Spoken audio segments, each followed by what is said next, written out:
Representatives and Senators, Speaker Chris Sprowls, thanks for all your hard work. We also have Representative Aaron Grawl, Senator Manny Diaz, Representative Mike Beltran, and Senator Jennifer Bradley. And I want to thank all of them for joining me today here, and then also for their hard work on these initiatives. Over the last decade, the Communist Party of China has been meticulous and deliberate in their economic infiltration across the globe. The growing presence of the Chinese Communist Party influence in domestic and international affairs is one of the most pervasive threats to American security and prosperity.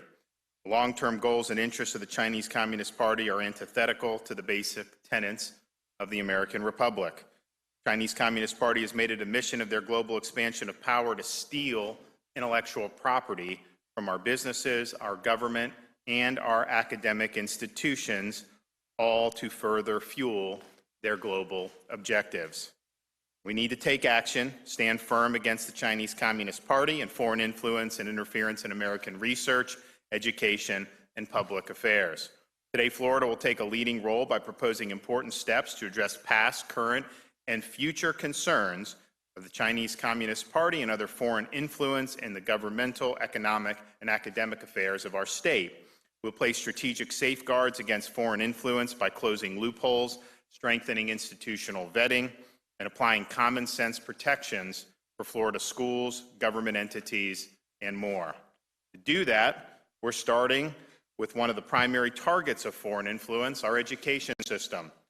Chinese Communist Party's mass infiltration and theft of American research is well documented, resulting in numerous arrests at college campuses across the country just within the last couple of years. It's high time we tackle these issues and eliminate any tolerance of clandestine foreign influence in our schools. So first, we're going to make sure that state agencies, state universities, local governments, and public schools never use tax dollars to establish language and culture programs with foreign governments that place the interest of those governments ahead of our own interest. You may have heard of the Confucius Institutes, which were established at universities around the country. Trump administration took important and critical steps limiting the spread of these Chinese Communist Party funded institutions. Also would note we had the skirmish at Miami-Dade College about the Confucius Institute there. With our proposal today, we will ensure that no such organization is able to regain a foothold in any Florida institution of higher education.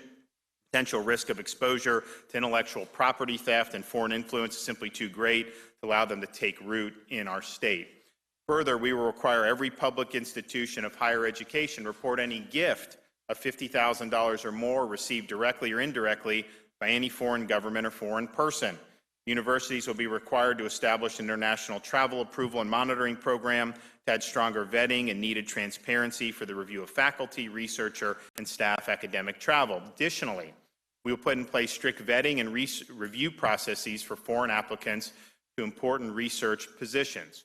Florida has the best public higher education system in the nation, according to U.S. News & World Report, and that's proven by the cutting-edge research, innovation, and talent that resides right here in Florida. We must ensure that our research, innovation, and talent benefit Florida and benefit our country, not foreign interests like the Chinese Communist Party. That's why Florida will be a leader in bringing these issues into the sunshine with these new transparency measures.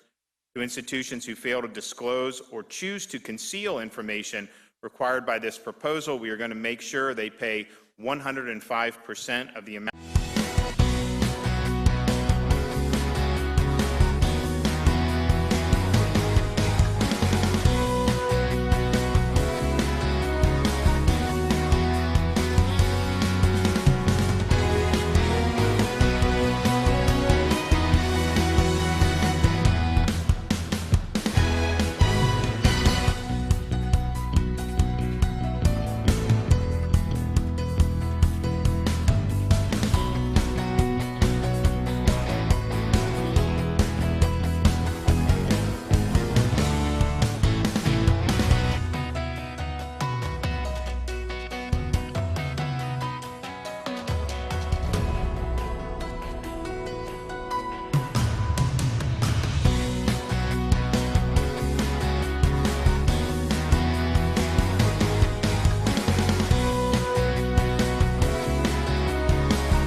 protection they need to continue leading Florida's economic recovery.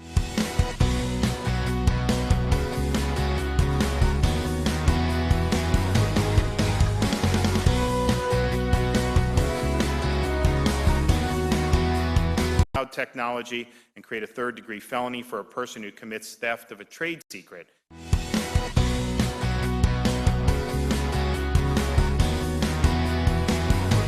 Government, foreign agent, or foreign entity.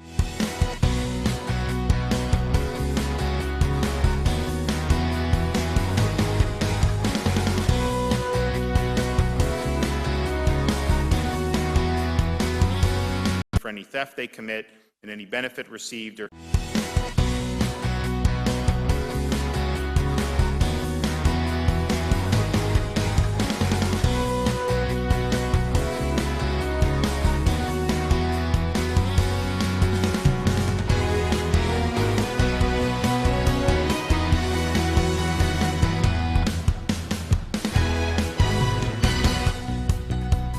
academic and public institutions. I think the proposals today are a great first step. I look forward to working with the legislature to be able to get this on the books. And with that, I'm happy to bring up the Speaker of the House. Thank you, Governor, and thank you for being here today with the members of the legislature and for leading on this issue, as well as so many others. I'm pleased to join Chair Grahl from our Public Integrity and Ethics Committee, Representative Mike Beltran, and of course, Senators Bradley and Diaz, who are joining us in this fight today. You know, there are nations that spurn our freedom, yet yearn for our innovation, that seek to corrupt our institutions, exploit our openness, and steal the products of American ingenuity. Foreign adversaries use our university system. They use our local governments, research institutions, and companies to intimidate, influence, and steal their way to a strategic advantage. They set up foreign propaganda missions in the United States under the guise of benign-sounding cultural agreements and twist the utopic notion of international exchange into a weapon of coercion and bribery. Their agents work under the cloak of darkness, enact their schemes, but today we work to bring sunshine and transparency to combat those shadowy tactics. Their spies will be met with justice and their deception with accountability. That sounds like an Ian Fleming novel, but in fact, here in Florida, it is very real. China is engaged in an aggressive propaganda and espionage campaign right here in the state of Florida. You can look no further than some of our most prestigious research institutions. The University of Florida, one of almost the top 5 research institutions in the United States of America. Not long ago, 4 researchers from the UF were discovered to have undisclosed, inappropriate relationships with China and with the Chinese government. One of those researchers in biomedical devices was recently indicted by a federal grand jury who worked in biomedical sciences. There was also a professor in artificial intelligence involved in an inappropriate relationship, many of whom with monetary relationships and shadow laboratories housed in the People's Republic of China. While researchers at the University of Florida were looking into those individuals, their computers were cyber-attacked and crashed. You can look at Moffitt Cancer Center, one of the premier cancer research institutions in the United States, where the CEO and the vice president of research had undisclosed relationships with China, which include Chinese bank accounts, which include an employee who was housed in China who never came to the United States and had what amounts to a fictitious HR file. That money was then had to be sent back to the state of Florida as a refund. Look at the University of Central Florida, who had a researcher who was working on autonomous submarine technology. When he was confronted with his inappropriate relationship with China, he fled back to China. His research assistant was later indicted for exporting autonomous submarine parts back to China. When the Select Committee on Integrity and Research Institutions gathered about a year ago, we started peeling back this network of espionage and foreign interference in our universities and our research institutions. We found that there are no limits to the depth to which other countries, especially China, will go to steal our science and technology and use that technology to best us on the world stage. We have a duty to protect the taxpayer and safeguard, when possible, our colleges and universities, state agencies and institutions, and businesses.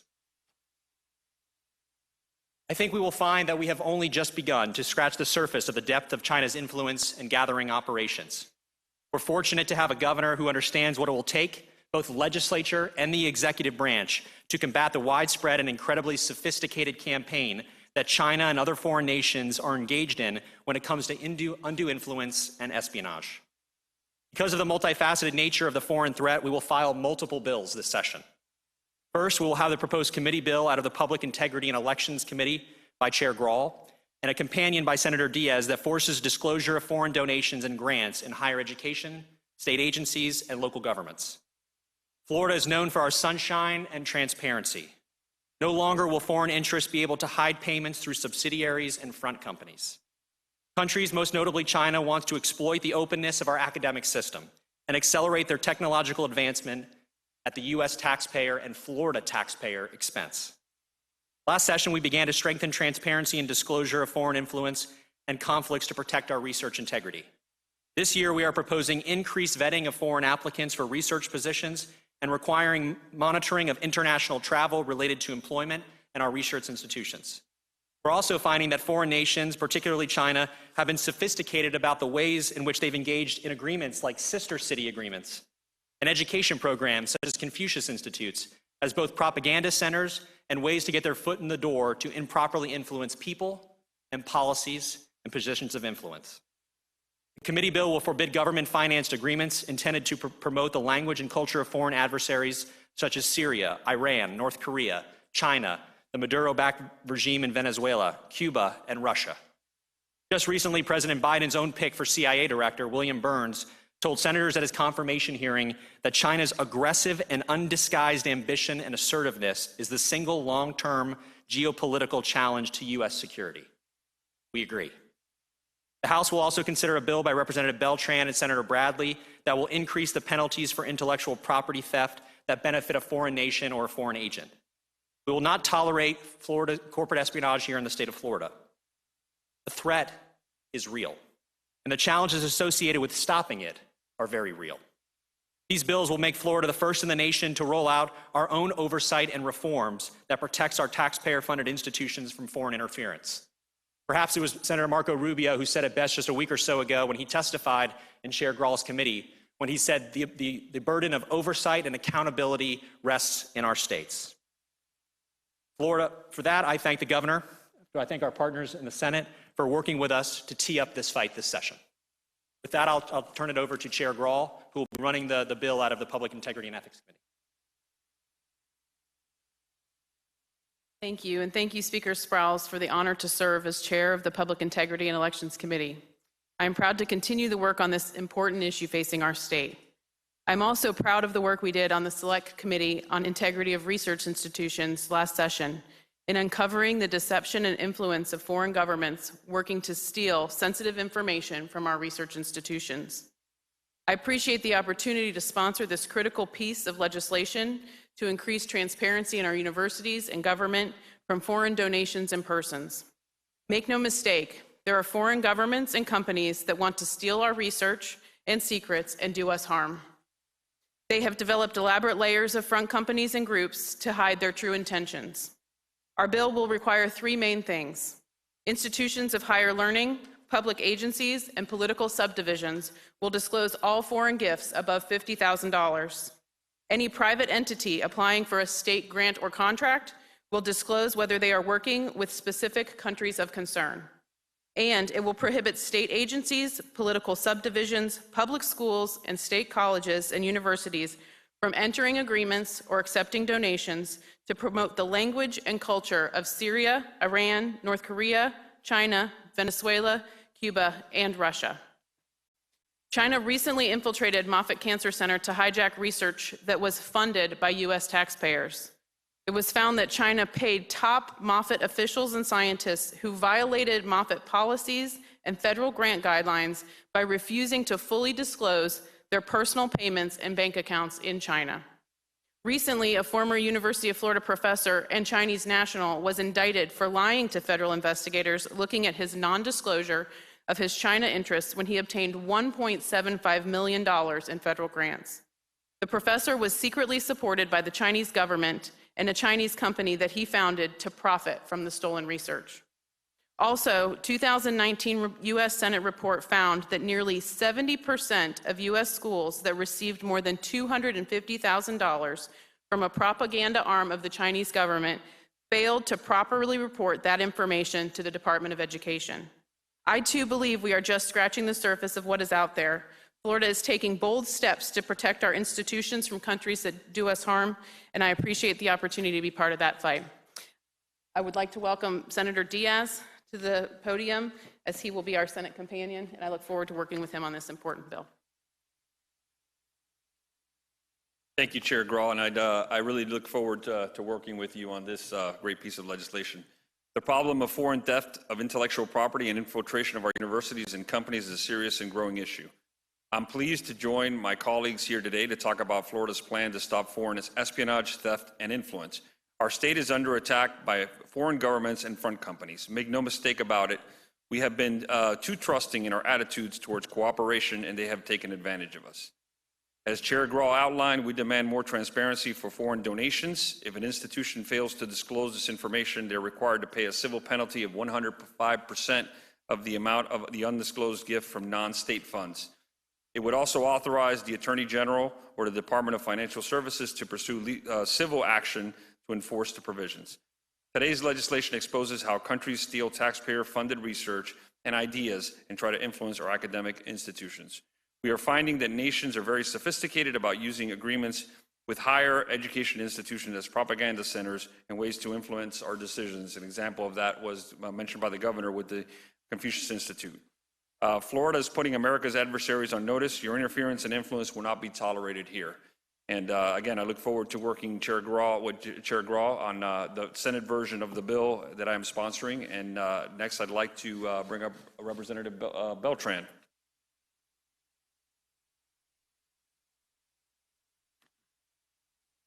Well, thank you. I first want to thank Speaker Sprouls for putting his trust in me to run this bill and to address you all on the provisions of my bill to tackle foreign theft of intellectual property and trade secrets.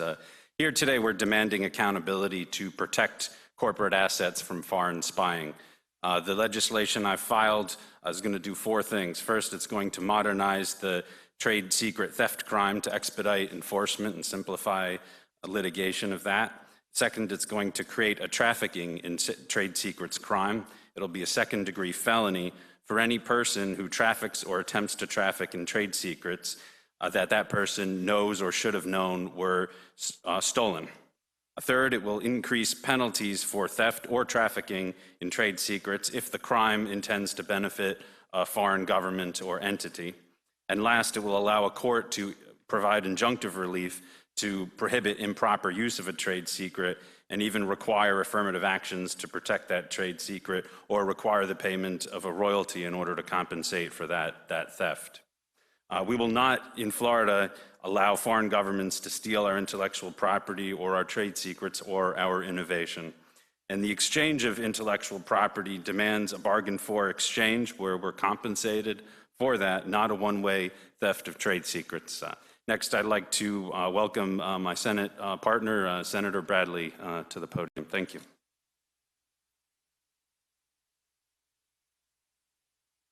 Thank you. Thank you, Representative. Thank you, Governor DeSantis, and to my fellow legislators for taking the lead on this very important issue. The bill that Representative Beltran sponsored in the House and that I'm running in the Senate is very important. It takes direct aim at foreign governments and companies that would steal secrets from our businesses. China and countries like them are actively trying to steal and replicate American intellectual property through corporate espionage. Now, if they steal or improperly use a trade secret, a court could issue an injunction to stop its use or require payment of a royalty for future use of that trade secret. The theft of trade secrets and intellectual property must stop, and these laws will place Florida in a position to end it. For too long, our adversaries have been stealing corporate research and trade secrets, and this legislation will provide real security and action towards addressing the problem. I'm honored to sponsor this bill in the Senate. I'd like to thank my colleagues in both chambers for supporting this landmark legislation in Florida. Well, thanks so much. This weekend, we a long wait, we received the emergency use authorization for the Johnson & Johnson vaccine, which, as I think most people know at this point, is a single dose. You don't have to come back for the booster, at least not within a short period of time, and it can be stored in a normal refrigerator. It doesn't require a -70. It doesn't even require any type of freezing. So it's much more versatile, and I think it's going to be a really value added.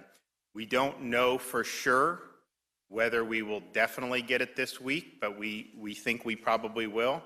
We don't know exactly how much, but tentatively, the numbers that we're looking at for Johnson & Johnson shipment to Florida this week is 175,000 doses. Now, that has not been confirmed yet, but we hope it will be very, very soon. And I think Floridians should understand that the Johnson & Johnson vaccine in the clinical trials was shown to be incredibly effective. This is a really good vaccine. It's 100% effective against death and hospitalization. And so, particularly after the 28-day period with the hospitalization. So if you're taking Moderna, you're going to need that booster at 28 days as well, and then obviously that takes some time. So there's an argument that J&J may even be better for some people, but at a minimum, what I would say is if you have an opportunity to take the J&J, take the J&J. This has been very good. The efficacy that you see the difference, 95% for Pfizer, Moderna. For the U.S., it was in the 70s. They get the 67% number because they included South Africa and some of the other trials in it, which is fine. But that difference in efficacy was primarily about mild infections. And so what J&J's clinical trials showed is that it prevents death, serious hospitalization. It reduces infections, the chance of you getting infected by between 65 and 75%, depending on where the trial took place. But then if you do get infected with it, it reduces it from a potential for severe illness to basically a common cold type situation or a common flu. So that's a huge, huge plus. That will absolutely save lives. It will reduce hospital admissions. And so we're very supportive of that. Because we think we're going to get J&J this week, and because we are starting to see higher allocations of the Pfizer, we're also going to see these federal sites open up in 4 different parts of our state this week. I'll be signing an executive order later today to expand vaccine eligibility to all sworn law enforcement officers age 50 and above, all firefighters age 50 and above, and all K through 12 school personnel age 50 and above. And if you look at those numbers, the law enforcement and fire, some of them already got it because we focused on first responders. You're talking about 20,000, 25,000 people maybe. And then with the schools, we probably could do all of that 50 up, K-12 personnel and police fire with just our J&J shipment. And so we're going to continue, obviously, to put seniors first. We're making huge progress on that. We've done millions of seniors have been vaccinated. Some of the counties are doing an incredible job. I put out earlier today, but it bears repeating, St. Johns County has done 78% of its seniors at least one shot. Here in Leon, great job, 73% of seniors have gotten at least one shot. Alachua, 67%, close by next door in Gadsden County, 65%. And then some of our major counties that have 1 million or more people, Palm Beach is over 60% of all seniors in a massive county. 25% of the seniors are 65 and up of their population. Duval and Broward are going to hit 60%, very close. Of course, Duval's about 1 million people. Broward's about 2 million people. So we feel really excited about that. Obviously, last week was a little bit of a lull, just given that the Moderna got delayed because of the winter storms. That Moderna's now in, and you're starting to see, I think you're going to see some pretty good numbers over the next many days. And I think one indicator of the fact that we're making a lot of progress is this morning, when people, if you went on to log on to make an appointment at one of the Publix pharmacies, it took a lot longer to fill up tens of thousands of slots than it did 2 or 3 weeks ago. And so I think that means we're reaching critical mass. Obviously, we have more to do, but I know there's been some folks who've been frustrated because it's like if you don't get on right that second, man, these things just go. They're going to be, their window, Publix, going to be open Wednesday morning, Friday morning again at 7 a.m. People are having a little bit better luck with that because I just think the demand has softened. And then if you look with all the expansions of all these other pharmacies, we were down in Dade County last week with all these CVS. It's going to be over 60 CVSs and Navarro pharmacies in Dade County doing 100 shots a day. And in fact, Dade is now basically 50% of the seniors in Dade have had a vaccine. And I think you're going to see those go because of the retail footprint. So we think that there's going to be more opportunities for folks. And I understand it was when we first rolled out these appointments, I mean, it's like it was crushing. You'd have people, Publix in the Panhandle would have people from South Florida would drive up if they got an appointment. They were in such demand. So if you haven't been able to do it, give it a shot now. I think it is getting a little bit easier. And I think every day that goes by as new seniors get shots, I think it's going to be the same thing. But J&J is value added. If you have an option, if maybe you have your heart set on Pfizer, if someone offers you J&J, my recommendation would be to take the J&J because it's an effective vaccine. We do believe that J&J is perfect for law enforcement agencies, other workforces, because you don't have to worry about coming back and scheduling second appointments. You get everyone in with one shot, and then you can kind of move on to the next set of folks to vaccinate. So hopefully we will get that confirmed that we are going to receive J&J. We think we will, and we think it will be that 175,000. And if it is, we're going to obviously work to make sure that that gets put into arms. The other thing I think I have to comment on is this bill in Washington, D.C., the $1.9 trillion bill. And I think a lot's been put out about how so much of that has nothing to do with COVID.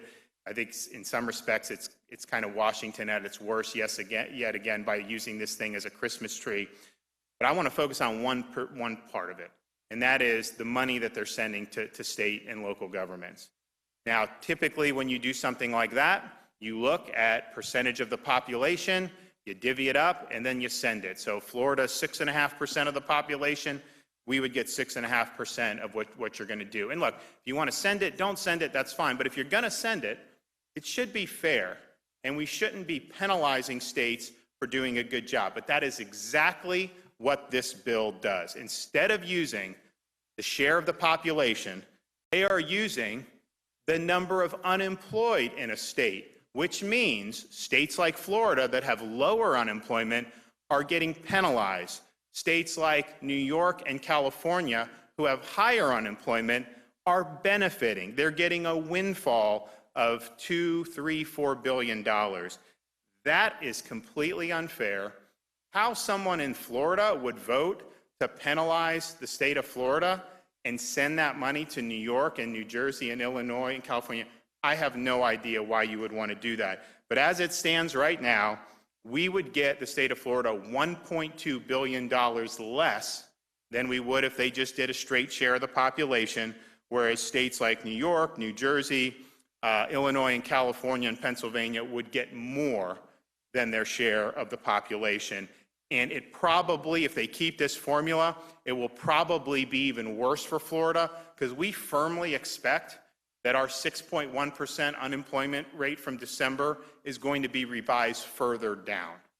And so that will hurt us in terms of getting relief from this bill. And again, if you don't want to send anything to states, we've made decisions. We'll be able to do what we need to do. We'll figure it out. But to penalize the states that have done better makes no sense. And so you have the New Yorks, the New Jerseys, the Pennsylvanias, Illinois, all of them higher per capita COVID mortality than the state of Florida, even though our population is much older than all those states. And yet they also have much higher unemployment. So we're putting people to work. People are investing in Florida, one of the few places in the country where people are actually starting new ventures in. And obviously there's been an incredible migration. There's been a lot of home sales, a lot of new home starts here in the state of Florida. I saw something on the news this morning of the 10 cities that are the top destinations for people to retire. 7 out of the 10 are in the state of Florida. If you look at where all the most new starts are, places like the Villages, far and away #1, but other communities as well. So I hope that the Senate, U.S. Senate, will look at that and see how fundamentally unfair that is to penalize a state like Florida for having better outcomes. You should do it based on population and let the chips fall where they may. don't reward the states that had less success in saving their economies and putting people back to work. I'm going to see all you guys tomorrow, and we'll have a nice chat after I give this speech. So if you guys want to talk to the representatives, they're here for you.